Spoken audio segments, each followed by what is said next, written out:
Shalom saudara yang terkasih. Hari ini kita bertemu lagi dalam sebuah pembahasan yang sangat menarik sekali tentang kasih yang menyala-nyala. Kita semua tahu bahwa di dunia ini yang paling indah, yang paling penting adalah jikalau kita dikasihi, kita disayangi. Dan bukan hanya kita disayang dan kita dikasihi, tetapi kita juga ingin mengasihi. Karena ternyata orang yang mengasihi orang lain itu hidupnya jauh lebih berbahagia. Bagaimana caranya supaya kita mendapatkan kasih yang menyala-nyala di hati kita dan hidup kita bisa bersukacita dan bisa berbahagia? Sebelum kita membahas lebih lanjut, mari saya ajak kita berdoa terlebih dahulu. Bapa dalam surga, terima kasih untuk hari ini kami masih boleh mendengarkan firman Tuhan. Kami akan mendengarkan tentang kasih yang menyala-nyala.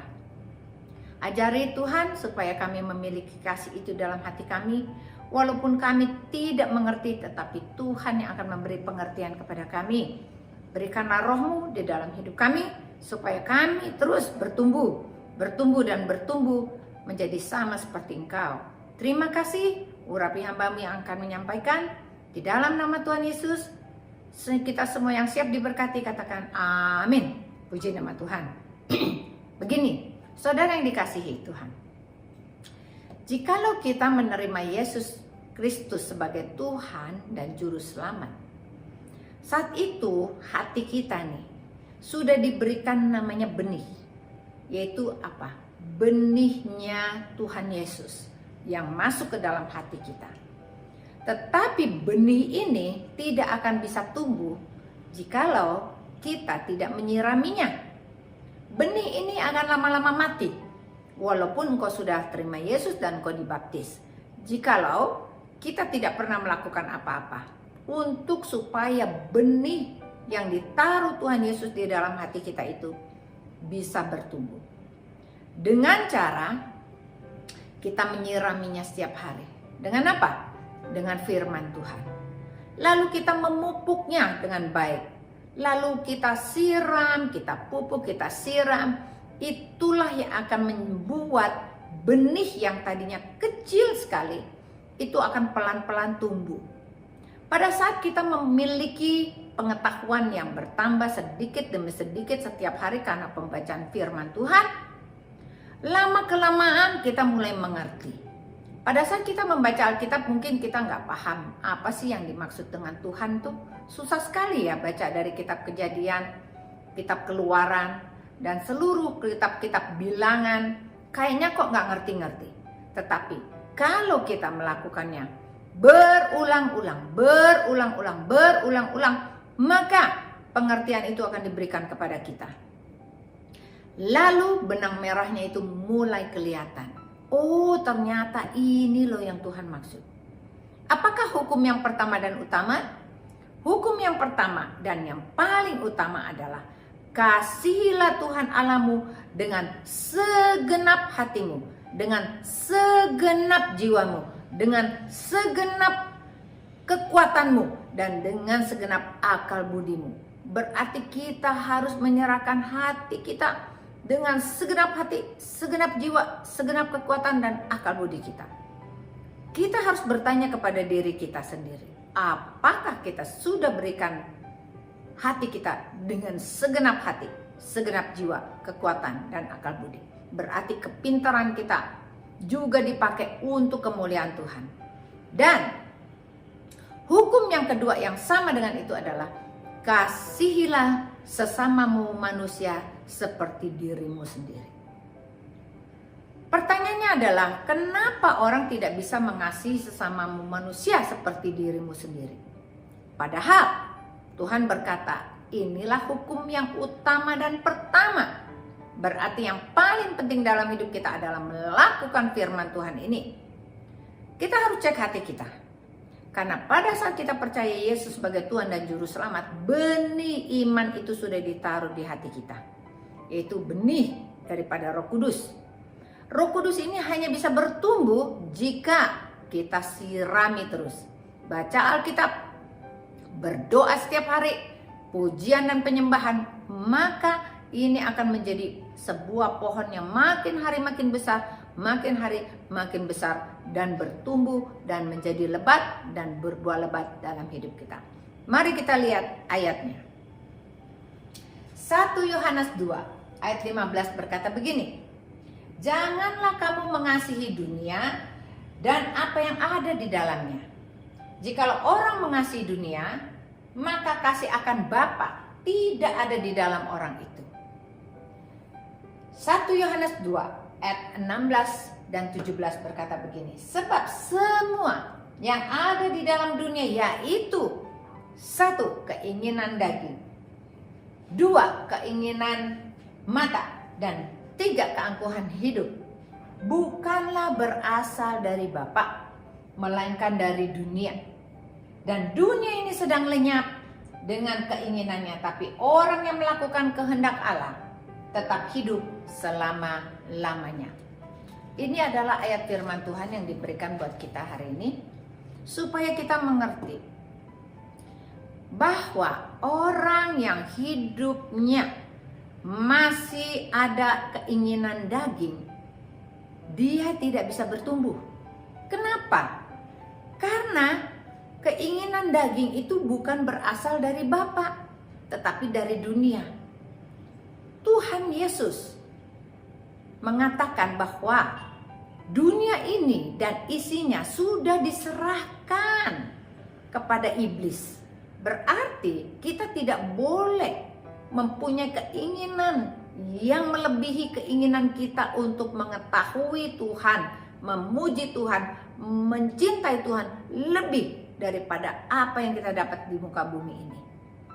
Di sini kita belajar bahwa Tuhan Yesus itu memberikan benihnya di dalam hati kita supaya kita bisa berbuah.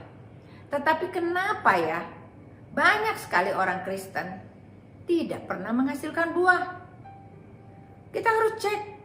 Dia akan bertumbuh dan menjadi pohon.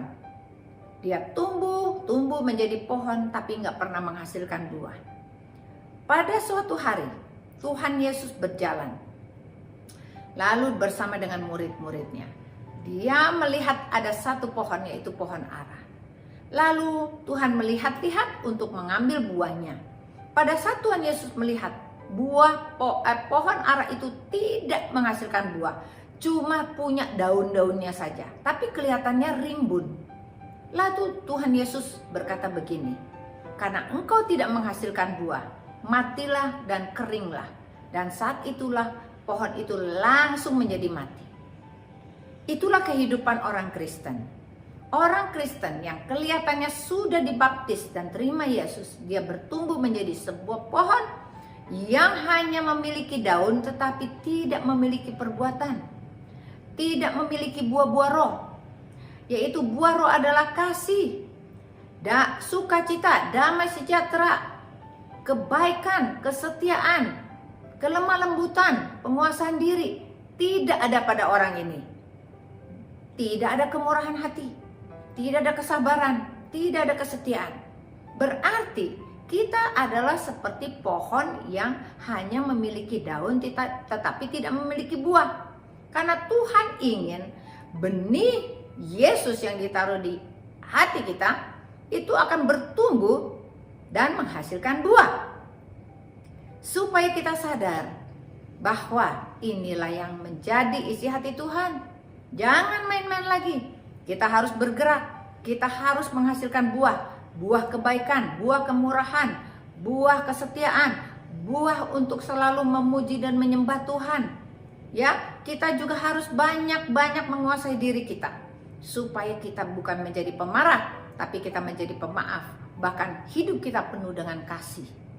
Mari kita lanjutkan. Ayat selanjutnya kita akan lihat. Hal yang pertama yang kita akan belajar adalah kita harus mengerti bahwa Bapa mengasihi kita. Di mana ayatnya? 1 Yohanes 3 ayat 1. Lihatlah betapa besarnya yang dikaruniakan kasih yang dikaruniakan Bapa kepada kita, sehingga kita disebut anak-anak Allah. Dan memang kita adalah anak-anak Allah. Karena itu dunia tidak mengenal kita, sebab dunia tidak mengenal Dia. 1 Yohanes 3 ayat 16. Demikianlah kita ketahui kasih Kristus, yaitu bahwa Ia telah menyerahkan nyawanya untuk kita. Jadi kita pun wajib menyerahkan nyawa kita untuk saudara-saudara kita. Di sini dikatakan bahwa kita akan disebut anak-anak Allah yang Maha Tinggi. Kalau kita adalah anak-anak Allah, kita mempunyai sifat-sifat sama seperti anak Allah yang sulung, yaitu Yesus. Tetapi kita harus cek kehidupan kita. Benarkah kehidupan kita sudah memiliki kesamaan dan mengikuti teladan yang dilakukan oleh anak sulung, anak Allah yang sulung, yaitu Yesus. Karena kita akan disebut menjadi anak-anak Allah karena Tuhan ingin membawa kita ke surga, menjadikan kita hidup kita lebih bahagia, lebih baik lagi. Tetapi semua pasti ada syaratnya. Tuhan Yesus berkata bahwa Tuhan sudah menyerahkan nyawanya bagi kita. Kewajiban kita untuk menyerahkan nyawa kita bagi sesama kita. Apakah kita siap untuk menyerahkan nyawa kita bagi sesama kita? Karena itulah kasih. Itulah kasih. Tanpa ada kasih Allah di hati kita, nggak mungkin kita bisa mengasihi orang lain. Tanpa kasih Allah di hati kita, tidak mungkin kita bisa mengampuni musuh-musuh kita. Tanpa kasih Allah di hati kita, tidak mungkin kita bisa berteman kembali dengan orang yang menyakiti hati kita. Tanpa kasih Allah, tidak mungkin hati kita dipulihkan. Oleh karena itu kita semua perlu kasih Allah. Supaya kasih Allah masuk di hati kita selalu menyala-nyala. Kita rindu akan Dia. Hidup dalam kesetiaan berarti kita tuh mencari wajahnya pagi, siang, dan malam. Kita membaca Alkitab, berdoa, memuji dan menyembah. Bahkan kita berdoa bukan buat diri sendiri. Kita berdoa buat kota, kita berdoa buat bangsa-bangsa. Ini hal yang pertama, kita harus yakin dan percaya bahwa Allah mengasihi kita dan ingin menjadikan kita anak-anak Allah, menjadikan kita luar biasa. Kita akan diangkat sama seperti Yesus. Pada saat kedatangan Yesus yang kedua kali, pertama-tama yang akan dibangkitkan adalah orang-orang yang sudah mati, yang sudah melakukan kehendak Allah. Dan yang kedua adalah orang-orang yang masih hidup, yaitu kita, yang akan diubahkan saat itu dari tubuh alamiah menjadi tubuh rohania, dan kita semuanya akan diangkat di awan-awan yang permai. Itu hal yang pertama. Hal yang kedua, mari kita belajar lagi. Percaya akan nama Yesus. 1 Yohanes 3 ayat 23 dan 24 berkata begini, dan inilah perintahnya itu, supaya kita percaya akan nama Yesus Kristus, anaknya, supaya kita saling mengasihi sesuai dengan perintah yang diberikan Kristus kepada kita. Barang siapa menuruti segala perintahnya, ia diam di dalam Allah dan Allah di dalam dia. Dan demikian kita ketahui bahwa Allah ada di dalam kita, yaitu roh yang telah Ia karuniakan kepada kita. Kita harus percaya akan nama Yesus. Pada saat kita percaya akan nama Yesus, maka kita akan menuruti perintah-perintahnya. Dan perintah-perintah itu tidak berat. Perintahnya adalah untuk mengasihi. Mengasihi sama seperti Tuhan Yesus mengasihi kita. Itulah tugas kita. Kalau kita mengasihi orang lain, berarti itulah tanda di mana Allah ada di dalam kita dan kita ada di dalam Allah dan kita menjadi satu. Jikalau kita menjadi satu, kita mengumpamakan kehidupan kita bagaikan sebuah pohon. Di dalam kita adalah benih-benih yang Yesus Kristus taruh di hati kita, benih pohon kebenaran. Pada saat benih itu disiram-siram, kita akan terus bertumbuh semakin kuat, semakin dalam kita mengenal Tuhan, semakin kita mengasihi Tuhan, semakin kita mengerti isi hatinya. Maka kita mulai menghasilkan buah kebenaran dalam kehidupan kita. Berapa banyak buah yang kau hasilkan? Sekarang kita cek hidup kita. Kalau kita mengandaikan kehidupan kita sama seperti pohon, kita anggap kita pohon mangga. Kita pohon mangga yang mana? Buahnya maniskah atau buahnya asam? Kalau kita menghasilkan yang manis, banyak orang yang akan dekat sama kita. Keluarga kita akan senang kalau kita berada di sekitar mereka. Mertua kita akan senang, ipar kita akan senang, komunitas kita senang, tetangga kita senang, gereja kita senang, karena kita membawa suatu kemanisan di dalam diri kita untuk mereka. Buah-buah kita adalah buah yang manis. Tetapi kalau kita menghasilkan buah yang asam, tidak ada seorang pun yang suka sama kita. Mereka akan pergi dan mereka akan bubar semuanya kalau kita datang. Jangan sampai hal ini terjadi dalam kehidupan kita. Saudara yang dikasihi Tuhan, firman Tuhan selalu menegur dan mengajar kita supaya kita semakin hari semakin serupa dengan Dia.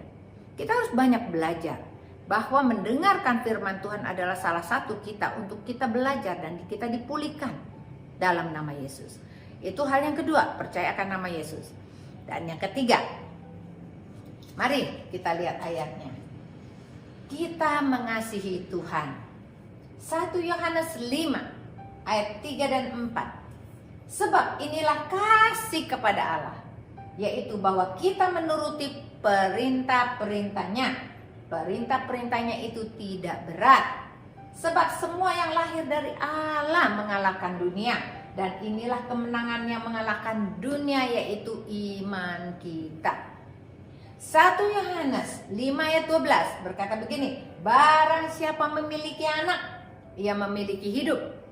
Barang siapa tidak memiliki anak, tidak memiliki hidup. Hal yang ketiga, yaitu kita mengasihi Allah. Kita mengasihi Tuhan dengan sungguh-sungguh. Kalau kita mengasihi Tuhan, kita akan menuruti perintahnya. Perintahnya tidak berat. Perintahnya adalah kita taat pada firman-firman yang sudah tertulis di dalam Alkitab. Lakukan saja, maka Tuhan akan memberikan engkau kekuatan. Ampunilah musuhmu, berbuat baiklah kepada orang yang berbuat jahat kepadamu. Dan kita harus selalu menjadi berkat buat banyak orang. Jangan simpan dendam di hati kita. Kalau kita di dalam hati kita ini ada benih, yaitu benih kebenaran, benihnya Yesus. Dan ini akan tumbuh di hati kita. Kalau ruang hati kita itu terlalu sempit, bergesekan dengan keinginan daging kita tadi, keinginan daging, ya, keinginan mata dan keangkuhan hidup, ini pohon kebenaran ini tidak akan pernah bisa tumbuh karena akan tergencet oleh keangkuhan kita. Pohon ini tidak akan bisa tumbuh kalau kita ada keinginan mata kita yang selalu mengikuti kita, tidak bisa menahan nafsu, sehingga hidup kita tambah berantakan. Keinginan daging kita, yaitu apa? Ini aku, ini aku, ini aku, ini kepunyaanku, ini punya aku, ini hidupku. Maka roh kebenaran itu tidak akan pernah bisa bertumbuh. Jangan sampai ini terjadi dalam kehidupan kita. Kalau kita semua menyadari bahwa melakukan perintah-perintah Tuhan itu adalah bisa mengalahkan dunia karena iman kita. Iman adalah kita melihat sesuatu yang belum kelihatan. Iman adalah dasar dari segala sesuatu yang tidak kita lihat. Belum jadi, belum kelihatan, tapi kita sudah percaya. Suatu hari aku pasti masuk surga. Suatu hari aku pasti bertemu dengan Bapa. Suatu hari aku akan melihat Yesus. Itu adalah iman. Iman kita adalah seperti itu. Nah, iman tanpa perbuatan adalah mati. Berarti iman itu kita harus kerjakan. Bagaimana cara mengerjakannya? Iman harus dikerjakan dengan mengandalkan Tuhan. Firman Tuhan berkata, diberkatilah orang yang mengandalkan Tuhan. Dia seperti pohon yang ditanam di tepi air, yang tidak akan mengalami panas terik dan tidak akan mengalami kekeringan. Dan hidupnya, dia pohon itu akan selalu menghasilkan buah. Berarti buahnya bisa dinikmati sepanjang tahun. Ini janji daripada Tuhan. Barang siapa yang mengandalkan Tuhan, hidupnya akan berbuah. Buah apa yang dihasilkan? Buah-buah roh. Kasih, sukacita, damai sejahtera, kebaikan, kemurahan, kesetiaan, kelemah lembutan, dan penguasaan diri. Ini yang harus ada buahnya di dalam kehidupan kita. Sabar di dalam kehidupanmu. Masalah rumah tanggamu pasti Tuhan akan selesaikan. Jangan khawatir. Sabar di dalam doa kita. Menantikan sesuatu yang belum terjadi. Tapi jangan pernah kita menyerah.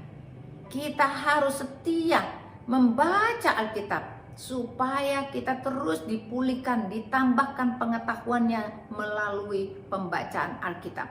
Makin hari makin mendalam, makin hari makin kenal Yesus. Kita harus memiliki kelemah lembutan. Sama seperti Yesus, kita tidak akan dendam sama orang, membalas kejahatan dengan kejahatan, tapi dengan kebaikan. Kita harus punya penguasaan diri, supaya kehidupan kita bisa menjadi contoh dan teladan buat orang lain. Sehingga keluarga kita diberkati, lingkungan kita diberkati, gereja kita diberkati. Karena engkau memiliki kasih yang menyala-nyala di dalam hatimu. Kasih yang menyala-nyala ini jangan sampai padam. Kita harus terus nyalakan. Nyalakan dan nyalakan. Maka engkau disebut adalah orang-orang yang berbahagia. Tuhan Yesus memberkati. Mari saya ajak kita berdoa. Tuhan, terima kasih untuk firman-Mu. Kau sudah memberikan penjelasan buat kami tentang kasih yang menyala-nyala. Biarlah kasih itu terus menyala dalam hati kami sampai kedatangan-Mu yang kedua kalinya. Ajar kami untuk selalu menjadi pohon kebenaran, pohon yang hidup seperti Engkau Tuhan, supaya kami menghasilkan buah-buah roh dalam kehidupan kami. Terima kasih untuk firman-Mu. Meteraikan dalam hati kami, tidak bisa diambil oleh iblis, supaya kami menjadi berkat buat orang lain. Dalam nama Yesus kami mengucap syukur, haleluya, amin. Tuhan Yesus memberkati.